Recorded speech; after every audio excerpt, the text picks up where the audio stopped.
तुम्हें खाने की पड़ी हुई है। यहाँ पे 2 साल से बंदा कैद में है।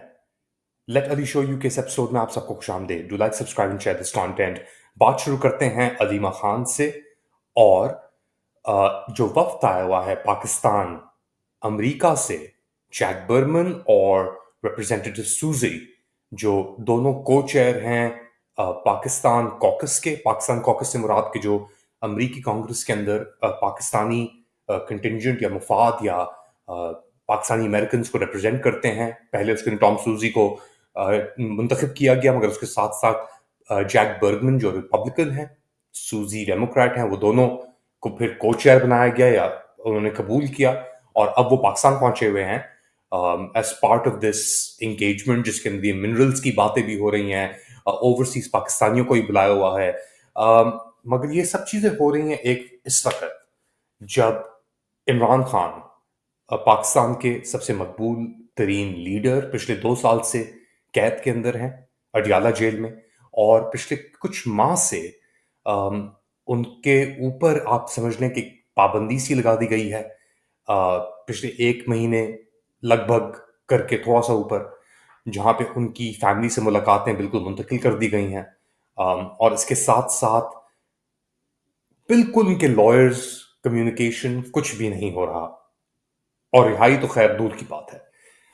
अब ये जो केपी का बिल, माइंस एंड मिनरल्स का बिल जो बना हुआ है, इसको लेकर एक जो हलचल मची है दोबारा, और तनकीद हुई है पाकिस्तान तहरीक इंसाफ खैबर पख्तूनख्वा की हुकूमत के ऊपर। उसके बाद अब एक नया प्रेशर पड़ा है। पहले सुने कि अलीमा खान क्या कह रही हैं, उसके बाद बात को आगे बढ़ाते हैं। इमरान खान कैद में, आइसोलेशन में। आप ये भूल जाते हैं कि पूछते इमरान खान खाना क्या खा रहे हैं, आप ये भूल जाते हैं इमरान खान कैद में 2.25 साल से ना हक ना जायज़ कैद में। आप ये कभी ना भूलें। और आप बाकी जो सारी चीज़ें करते हैं, मेरा कोई इंटरेस्ट नहीं। तो ये सब चीजें हो रही हैं इस वक्त जब पाकिस्तान की सूरत हाल बद से बदतर होती जा रही है। पाकिस्तान के अंदर बीएनए, बलूचिस्तान नेशनल आर्मी ने 8 पाकिस्तानियों को कत्ल कर दिया है। और कहाँ कत्ल किया है? ईरान के अंदर। बेसिकली ईरान और पाकिस्तान के दरमियान जो पिलग्रिमेज जियारत के लिए तबादला होता है का पॉपुलेशन का, हर माह हर रोज लोग जाते हैं उधर, फिर वहां से वापस आते हैं पाकिस्तान। तो 8 पाकिस्तानियों को ईरान के अंदर मार दिया गया है। ये कॉन्फ्लिक्ट लग रहा है बढ़ता चला जा रहा है, क्योंकि पाकिस्तान की अहमियत अब 2-3 चीजों के ऊपर आके रुक गई है यहाँ पे।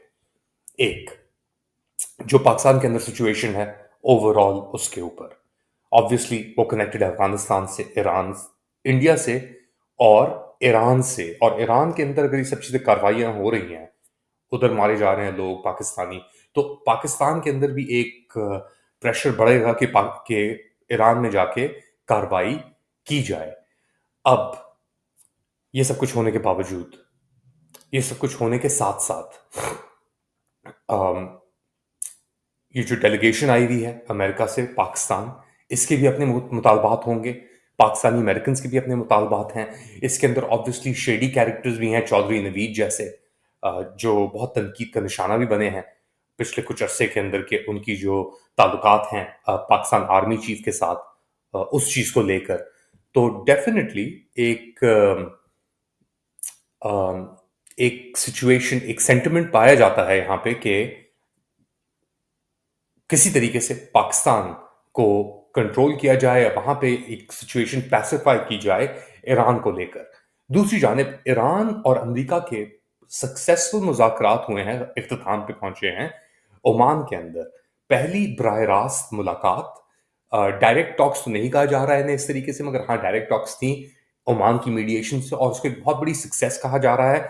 स्टीव विटकॉफ ने भी ट्वीट किया है इसके ऊपर, अपना स्टेटमेंट दिया है। अमेरिका की व्हाइट हाउस से भी इसका स्टेटमेंट आ गया है। बेसिकली ईरान और ओमान के इंटरलॉक्यूटर्स ने भी कहा है कि ये बहुत एक सक्सेसफुल मीटिंग रही। अब इसके बाद इसराइल के अंदर और नेतन्याहू साहब के जो सिचुएशन थी वो थोड़ी खराब हो गई है क्योंकि वो चाह रहे थे जंग जंग जंग। और याद रखें कि अनाउंसमेंट जो हुई थी बातों की, वो भी बेसिकली इसी मौजू के ऊपर हुई थी जब नेतन्याहू पहुंचा हुआ था व्हाइट हाउस और वहां पे इसकी मुलाकात हुई ट्रंप के साथ। तो ये मुलाकात अब अगले हफ्ते, एक हफ्ते बाद दोबारा ऐसी मुलाकात मुनक्किद की जाएगी और लग रहा है कि सिचुएशन जो है वो थोड़ी आगे बढ़ेगी। बहुत सारी कहानियां हैं, बहुत सारी खबरें हैं। ये वीकेंड थोड़ा बिजी भी रहा। इस वीकेंड हमने देखा कि इतने टैरिफ लगाने के बाद डोनाल्ड ट्रंप को बैक ट्रैक करना पड़ा और उसने आईफोन्स के ऊपर, स्मार्टफोन्स के ऊपर और इलेक्ट्रॉनिक्स के ऊपर जो ड्यूटीज लगाई थी वो खत्म कर दी। एक और बार बैक ट्रैक किया गया इस मौजू के ऊपर। तो ट्रंप की जो सिचुएशन है, स्टैंडिंग है, वो थोड़ी जरा कम हुई है इस मौजू को लेकर, स्पेशली क्योंकि एकदम तो कह रहे थे हम जंग कर रहे हैं, हम ये कर देंगे, वो कर देंगे, बट ऐसा हुआ नहीं है। कवरेज जारी रहेगी। अपना ख्याल रखिएगा। Do like, subscribe and share this content. Comment section में जरूर जाएं, वहां पे भी आप बातें करें। इंशाल्लाह आपसे दोबारा मुलाकात होगी। अल्लाह हाफिज।